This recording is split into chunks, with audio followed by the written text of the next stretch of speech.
Coronaviruses are a type of virus. The one we're all talking about is new, and it causes a disease called COVID-19. Now, most people will only be mildly affected by it, but it can kill. It starts by infecting our upper respiratory tracts, which are the airways from your nose to just above your vocal cords.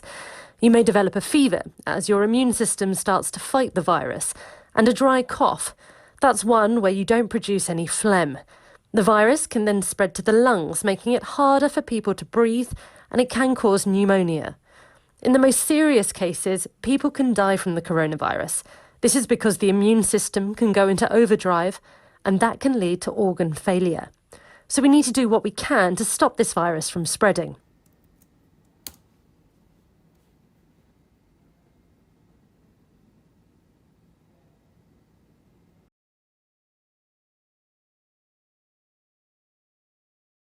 My name is Dr. Logan Trujillo. I'm an associate professor in the Department of Psychology at Texas State University, and I have been a professor here now for about 6.5 years. Little to no consciousness, awareness that we know of. The way that I like to describe the life of being a professor is it's like you are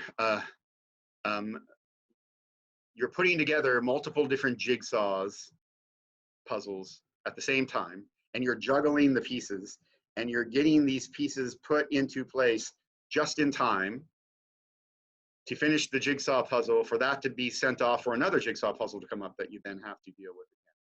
And it's just kind of this constant thing.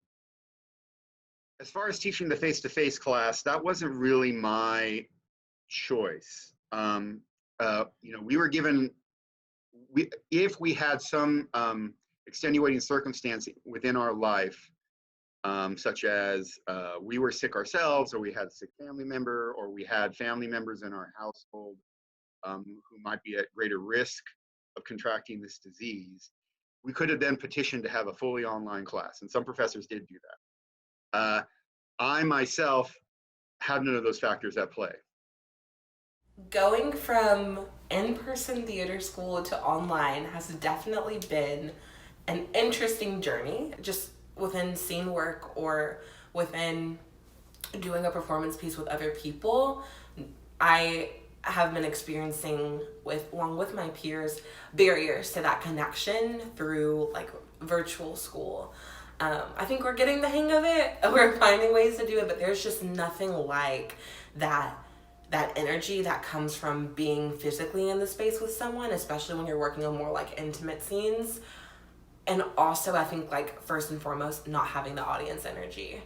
A lot of the shows are being streamed, or we've been doing Zoom shows, which is awesome. At the end, you can type applause and you can see that people are there to see you, but there is something so magical about the energy that an audience gives you that we are really missing in virtual school. So, Christy, where are you from? From Dallas. You're from Dallas. Zoom meetings. I'm from Houston. Yes, we're able to connect in a way, but when it's over, I'm still in my room. I'm not able to be with those people physically, have that conversation with them, that we used to, walk with you out of class and to our next class. It can be really isolating because you feel like you are just this box, on a screen. And I'm just really missing that like physical connection. Is you are kind of spreading your attention. It certainly has made it more difficult to create a personal connection with students. That is difficult. It's kind of funny. I consider myself, a technocrat in the sense that I love technology and I love new gadgets and things. So I would have thought that I would have loved this whole online remote learning thing and playing with Zoom, but I've come to really not like it. Okay, so any questions about this administrative stuff before we launch into today's final topic?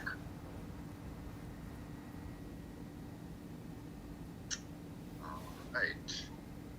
At least as an educator, not like it. I think there's something to be said for being in a room with people, because it allows for a more reactive environment where students can see my facial expressions. I can see their facial expressions. I can kind of get a gauge of whether people are engaged and they're understanding the material versus not. It allows for a more personal connection. And I think that's important in education, and I think it's just entirely lacking right now. What I really loved about Texas State was that even though it is a big university, make no mistake, it felt like a small university because of the culture and the community and the way that that's structured. And I really enjoyed that. And I feel like that has been, I know it's still there, right? But it's just not able to manifest directly in our lived experience this semester and last semester because of the pandemic, because so many people are being forced to stay away from campus.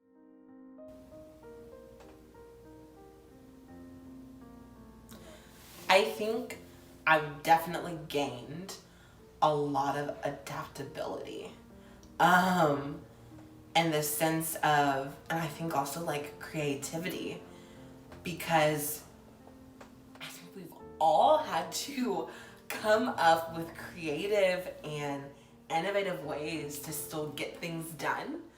So this is like my little station. And then some of them require costume changes. So that's why I have these two hangers right here. Even in the midst of full-blown craziness happening. So I think I've gained adaptability just in the sense of, you know, assuring myself like, hey, this is happening, it looks different, but you're still getting stuff done. You found a way to navigate through this. So, you know, I almost kind of feel like, okay, like if we got hit with this and we made it, bring it, you know, like we can do this.